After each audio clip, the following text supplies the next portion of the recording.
اللہ رب العزت قرآن پاک میں اعلان فرماتا ہے، عَسَىٰ أَن يَبْعَثَكَ رَبُّكَ مَقَامًا مَحْمُودًا، قریب ہے کہ آپ کا رب آپ کو مقام محمود پر فائز فرمائے گا۔ قرآن پاک کی آیت کریمہ حضور علیہ السلام کی عظمت اور بلندی کی گواہی دیتی ہے کہ مقام محمود پر آقا علیہ السلام کو فائز فرمانے کا مطلب یہ ہے کہ مقام شفاعت پر آپ کو فائز کیا جائے گا۔ اور اس پر حدیث میں موجود ہے کہ حضرت ابو ہریرہ رضی اللہ تعالیٰ عنہ راوی ہیں، فرماتے ہیں یا رسول اللہ صلی اللہ تعالیٰ علیہ وسلم یہ مقام محمود کیا ہے؟ تو آقا علیہ السلام نے ارشاد فرمایا مقام شفاعت۔ کل میدان محشر میں ہر انسان نفسی نفسی کے عالم میں ہوگا، اور اس دن اللہ رب العزت آقائے نعمت سرور کونین سیاہ لامقام وجہ کن فقام در اللہ المکنون سر اللہ المخزون عالم ما کانا وما یکون آب و گل انبیاء جان و دل اصفیاء مطلع ہر سعادت کی شان اور عظمت اس قدر بلند کرے گا کہ انہیں مقام محمود پر فائز کرے گا۔ اور مقام محمود وہ ہے جس کو آپ نے سماعت کیا کہ شفاعت کو مقام محمود کہا جاتا ہے۔ سارے انبیاء علیہم السلام کے سامنے اللہ رب العزت میرے آقا کی عظمت کو ظاہر کرے گا، اور سارے پیغمبر اس وقت میرے آقا کے مقام اور مرتبے کو دیکھیں گے۔ آؤ ذرا دیکھو میدان محشر جو نفسی نفسی کے عالم کا دن ہے، اس دن شفاعت کے معاملے میں حضور کیا فرماتے؟ آقا علیہ السلام نے فرمایا جب میدان محشر کا دن ہوگا اس دن میں سارے پیغمبروں کا امام ہوں گا، اور پھر خطیب ہوں گا، اور پھر میں ہی سب کی شفاعت کروں گا، اور مجھے اس بات پہ کوئی فخر نہیں ہے۔ میرے عزیز میدان محشر میں حضور کی عظمت بتائی جا رہی ہے۔ آؤ ذرا دیکھو آقا علیہ السلام کو اللہ رب العزت نے کتنا عظیم اور کتنا بابرکت بنایا ہے، اور کتنا عظیم مرتبہ عطا کیا ہے۔ ہم اور آپ میرے آقا کا مرتبہ نہیں سمجھ سکتے، اور دنیا میں تو چھوڑیے، دنیا میں انسان اپنی عقل کا گھوڑا دوڑاتا ہے، اور اپنی عقل کے بنیاد پر کبھی نبی کو اپنی طرح بشر کہتا ہے، اور کبھی نبی کو مر کے مٹی میں مل جانے والا کہتا ہے، کبھی نبی کو پیٹھ کے پیچھے علم نہیں ہے اس کو کہتا ہے، جبکہ قرآن نے میرے آقا کے بارے میں کہہ دیا وَرَفَعْنَا لَكَ ذِكْرَكَ، اے محبوب ہم نے تمہارے لیے تمہارے ذکر کو بلند کر دیا ہے۔ اس محبوب کا مقام میدان محشر میں کیا ہوگا؟ آؤ ذرا دیکھو اللہ کے رسول صلی اللہ تعالیٰ علیہ وسلم فرماتے ہیں، حضرت ابو ہریرہ رضی اللہ تعالیٰ عنہ اس حدیث کے راوی ہیں، روایت کرتے ہیں کہ آقا علیہ السلام نے ارشاد فرمایا اللہ رب العزت نے ہر پیغمبر کو ایک دعا خاص دی ہے کہ وہ اس کو مانگ لے اور اسے اللہ قبول بھی کرے گا۔ اللہ رب العزت کی بارگاہ میں ان سارے پیغمبروں نے وہ دعا مانگ لی ہے، مگر میں نے وہ ایک دعا باقی رکھی ہے جو مجھے بھی عطا کی گئی، اور یہ دعا کل میں قیامت کے دن اپنی امت کے لیے مانگوں گا، اور انشاءاللہ العظیم میری اس دعا کے صدقے اللہ رب العزت میرے ہر امتی کو بخش دے گا۔ ذرا سوچو ہر نبی نے دعا کو دنیا میں مانگ لیا، جو خاص ایک دعا دی گئی، مگر میرا آقا حضور سرور کونین سیاح لامکاں کی ذات مبارکہ دیکھو اس دعا کو باقی رکھا صرف اس لیے تاکہ قیامت کے دن جب میری امت نفسی نفسی کے عالم میں ہو تو اس وقت میں اپنی امت کے لیے اس دعا کو استعمال کروں اور میری امت کی مغفرت کر دی جائے۔ کیا ہے شان میرے آقا کی. آؤ میں ایک اور حدیث سناؤں. آقا علیہ الصلوۃ والسلام نے فرمایا کہ اللہ رب العزت نے مجھے اختیار دیا. اختیار، یہ حدیث اتنی عظیم ہے کہ ذرا دیکھو، لوگ اختیار نبی پر اعتراض کرتے، مگر میرے آقا علیہ الصلوۃ والسلام نے فرمایا، حدیث مبارکہ میں ہے کہ اللہ نے مجھے اختیار دیا. اختیار، وہ اختیار یہ کہ میں اپنی آدھی امت کی مغفرت پہ راضی ہو جاؤں یا شفاعت کے لیے دعا کروں. تو میں نے اپنے رب کی بارگاہ میں عرض کیا، مولا میں شفاعت کے لیے دعا کروں گا، اور یقیناً جب میں شفاعت کے لیے دعا کروں گا تو اللہ رب العزت میرے ہر امتی کی مغفرت کر دے گا. اور آقا نے پھر دوسری حدیث میں فرمایا، میری شفاعت میری امت کے کبیرہ گناہ کرنے والوں کے لیے ہے. پتہ چلا جتنے بھی گنہگار امتی میرے آقا کے ہیں، میرے آقا ہر امتی کی مغفرت کے لیے اللہ رب العزت کی بارگاہ میں شفاعت کو چنا ہے. اور جب شفاعت کو چن لیا ہے تو ہمارا ایمان ہے جب تک ایک بھی امتی جہنم میں رہے گا جس کے دل میں رائی کے دانے کے برابر بھی ایمان ہے، یا اس نے کسی کو اللہ کی ذات میں شریک نہیں کیا ہے، تو اس کو بھی میرے آقا میدان محشر میں جہنم سے نکلوا کر کے جنت میں داخل کرا دیں گے، یعنی اس کی بھی میرے آقا شفاعت کرا دیں گے. سوچیں کیا ہے میرے آقا کی عظمت. مگر آؤ ہم نے آقا کی عظمت کو نہ سمجھا، ہم نے لباس انسانی دیکھ کر کے، انسانی لباس میں دیکھ کر کے اپنی طرح سمجھ لیا. نہیں، میرے آقا کی شان کو کوئی نہیں سمجھ سکتا، اور انشاءاللہ العظیم آقا کی شان پر الگ سے گفتگو ہوگی.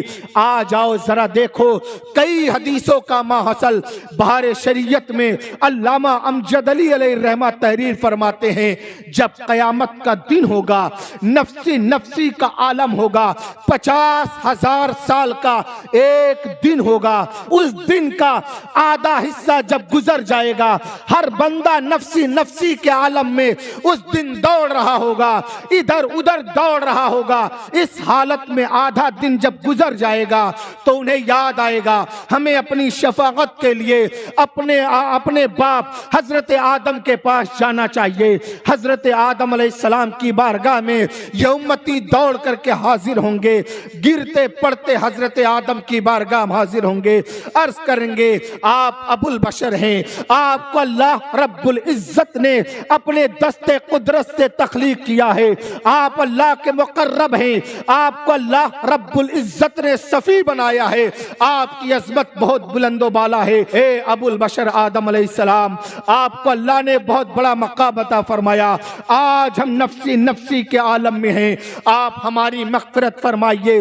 حضرت آدم علیہ السلام عرض کریں گے آج اللہ کا جلال اس قدر ہے کہ آج کے جیسا رب کا جلال نہ کبھی پہلے ہوا ہے اور نہ کبھی ہوگا. آج رب کی جلال کے سامنے میں اس کام کے لیے نہیں ہوں. تم حضرت نوح علیہ السلام کے پاس چلے جاؤ، امتی آدم علیہ السلام کے سامنے سے ہٹیں گے اور حضرت نوح علیہ السلام کے پاس جائیں گے. پھر حضرت نوح علیہ السلام سے عرض کریں گے آپ ہماری مغفرت کے لیے اللہ کی بارگاہ میں دعا کر دیجئے. حضرت نوح علیہ السلام فرمائیں گے نہیں، آج کے دن اللہ کا جلال اتنا سخت ہے کہ نہ آج سے پہلے اللہ نے ایسا جلال کا اظہار کیا اور نہ آج کے بعد ایسے جلال کا اظہار کرے گا. میں آج کے دن اللہ کی بارگاہ میں اس کے جلال کے سامنے اس کام کے لیے میں نہیں، تم کسی اور کے پاس جاؤ. پھر حضرت نوح علیہ السلام اشارہ کریں گے اور کئی پیغمبروں کے اشارے کے بعد آپ ساری امتیں حضرت ابراہیم علیہ السلام کے پاس پہنچے گی. حضرت ابراہیم علیہ السلام سے عرض کرے گی امت آج نفسی نفسی کا عالم ہے، میدان محشر کی تپش کا دن ہے، ہر انسان گناہوں کے معاملات کو برداشت کرنے سے قاصر ہے. آج آپ رب کی بارگاہ میں ہمارے مغفرت کے لیے دعا کریے. حضرت حضرت ابراہیم علیہ السلام سے عرض کریں گے آپ کو اللہ نے وہ مقام عطا کیا کہ آپ نے روئے زمین پر اللہ کی عبادت کے لیے خانہ کعبہ کو تعمیر کیا ہے. آج آپ کے مقام و مرتبے کو اللہ رب العزت نے بہت بلند کیا ہے. اے ابراہیم خلیل اللہ، آپ اللہ کی بارگاہ میں دعا کریں کہ اللہ تعالی ہماری مغفرت کر دے. حضرت ابراہیم خلیل اللہ بھی یہی کہیں گے. آج رب کا جلال اتنا سخت ہے کہ آج کے جیسا جلال کبھی رب پر نہیں آیا، اور آج کے بعد بھی رب تعالی ایسے جلال کا اظہار نہیں کرے گا. اس کے سامنے آج میں اس معاملات کے لیے نہیں ہوں، آج تم اس کے میرے علاوہ کہیں اور چلے جاؤ. پھر امتی وہاں سے ہٹیں گے اور حضرت موسیٰ علیہ السلام کے پاس پہنچیں گے. حضرت موسیٰ علیہ السلام سے امتی عرض کریں گے آپ آج کے دن ہماری مغفرت کرائیں. حضرت موسیٰ علیہ السلام بھی اس دن عرض کریں گے آج اللہ کا جلال اتنا سخت ہے کہ آج سے پہلے اللہ نے ایسے جلال کا اظہار نہیں فرمایا، اور آج کے بعد بھی اللہ اس طرح جلال کا اظہار نہیں فرمائے گا. اس کام کے لیے میں نہیں ہوں، تم میرے علاوہ کہیں اور چلے جاؤ. پھر امتیوں کو اشارہ کیا جائے گا حضرت موسیٰ علیہ السلام کی طرف سے کہ تم سب حضرت عیسیٰ علیہ السلام کے پاس آ جاؤ.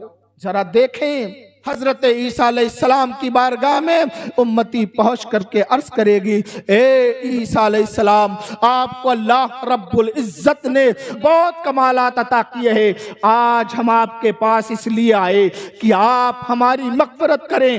تو حضرت عیسیٰ علیہ السلام عرض کریں گے آج اللہ کا جلال اتنا سخت ہے کہ اللہ کے جلال کے سامنے میں گفتگو نہیں کر سکتا. آج سے پہلے اللہ نے اپنے جلال کا ایسا اظہار نہ کیا تھا، اور ایسے سخت جلال کا اظہار آج کے بعد نہیں کرے گا. آج میں اللہ کے سامنے اس معاملات کے لیے نہیں ہوں. آج تم حضور علیہ السلام کے پاس چلے جاؤ، وہاں سے سارے امتی کو پتہ دیا جائے گا کہ حضور کی بارگاہ میں جاؤ. امتی سارے پیغمبروں سے آتے آتے آتے آتے آخر میں پیغمبر اعظم کی بارگاہ میں پہنچے گی، اور حضور کی تعریف کر کے امتی عرض کریں گے آقا آپ کو اللہ رب العزت نے وہ مقام اور مرتبہ عطا کیا کہ آپ کو یاسین و طٰہٰ کہا گیا، آپ کو مدثر و مزمل کہا گیا، آپ کے لیے آیت مقطعات نازل کر کے آپ کو اور آپ کے رب کے درمیان کی گفتگو کو راز میں رکھا گیا. آپ کی عظمت بہت بلند و بالا ہے. اے میرے آقا آج ہم نفسی نفسی کے عالم میں ہیں، ہماری مغفرت کرائیے. اس وقت میرے آقا امتیوں کی گفتگو سن کر کے فرمائیں گے انا لہا انا لہا انا لہا، ہاں ہاں آج میں اسی لیے ہوں، آج میں اسی لیے ہوں. پھر میرے آقا حضور علیہ السلام کی ذات مبارکہ اللہ رب العزت کی بارگاہ میں سر سجدے میں رکھیں گے. اللہ رب العزت فرمائے گا اے محمد ارفع راسک قل تسمع سل تعطا، اے محمد اپنے سر کو اٹھاؤ اور مانگو تمہیں عطا کیا جائے گا، کہو سنا جائے گا. اشفع تشفع، تم شفاعت کرو تمہاری شفاعت قبول کی جائے گی. میرے آقا اس دن سر سجدے میں رکھ کر کے عرض کریں گے مولا میری امت کی مغفرت کر دے، مولا میری امت کی مغفرت کر دے، مولا میری امت کی مغفرت کر دے.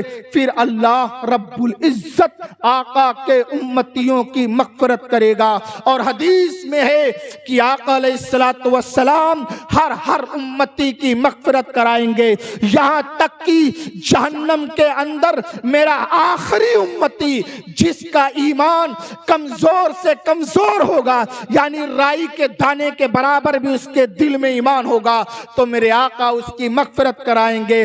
بس شرط یہ ہوگا کہ میرا امتی اللہ رب العزت کی ذات میں کسی کو شریک نہ کیا ہو.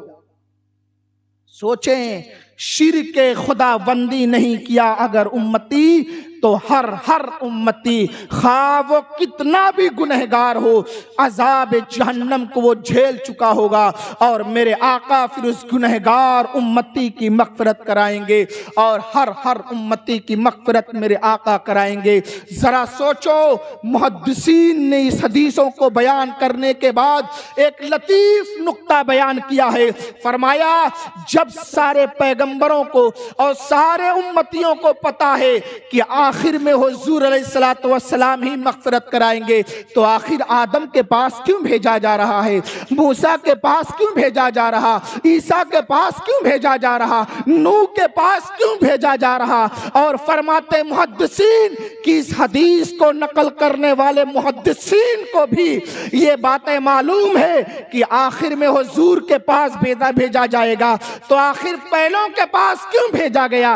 ڈائریکٹ امت کو حضور کے پاس بھیج دیا جاتا تو اتنی دشواریاں نہ جھیلنی پڑتی۔ تو محدثین فرماتے ہیں اصل میں کل میدان محشر کے دن امتیوں کو بھلا دیا جائے گا کہ ہاں تمہاری مغفرت میرے آقا کرائیں گے، اور آقا کی عظمت کو بتانے کے لیے دوسرے پیغمبروں کے پاس بھیجا جائے گا تاکہ سب کو پتا چلے ہاں مغفرت کی حقیقی قدرت اللہ کی طرف سے میرے محبوب کو عطا کی جائے گی۔ پھر میرے حضور کے صدقے انبیاء بھی مغفرت کریں گے، میرے حضور کے صدقے حجاج بھی مغفرت کرائیں گے، میرے حضور کے صدقے حافظ قرآن بعمل حافظ قرآن بھی مغفرت کرائے گا، میرے حضور کے صدقے عالم دین بھی مغفرت کرائے گا، اور میرے حضور کے صدقے فرشتے بھی مغفرت کرائیں گے، اور سارے لوگ کل قیامت کے دن حضور کے صدقے مغفرت کرائیں گے۔ اصل میں حضور کے معاملات میں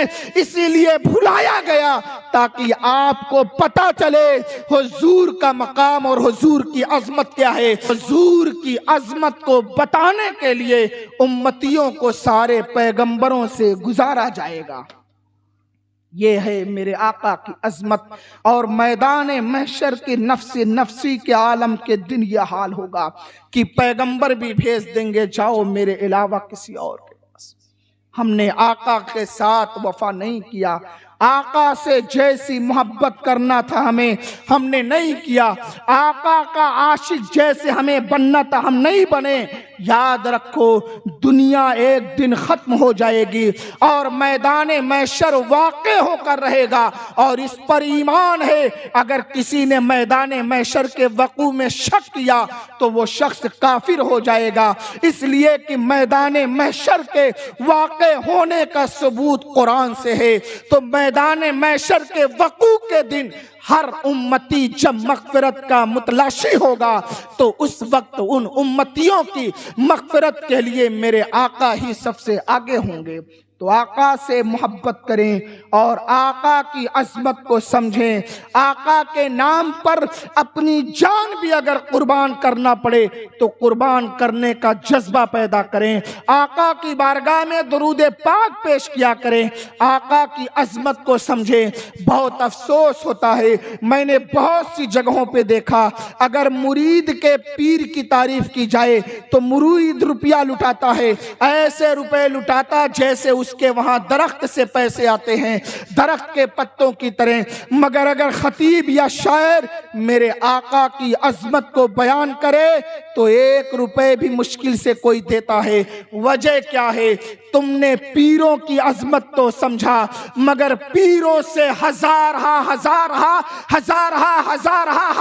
کروڑ زیادہ بلند مرتبہ میرے آقا کا ہے، بلکہ میرے آقا کے صدقے پیر کا مرتبہ ہے اور پیر کی عظمت ہے۔ آقا سے محبت کرو، آقا کے لیے دین کو اہم سمجھو، آقا کے لیے سب کچھ کرنے کے لیے اپنے دل میں جذبہ پیدا کرو، اور ہر لمحہ میرے آقا سے محبت کرو۔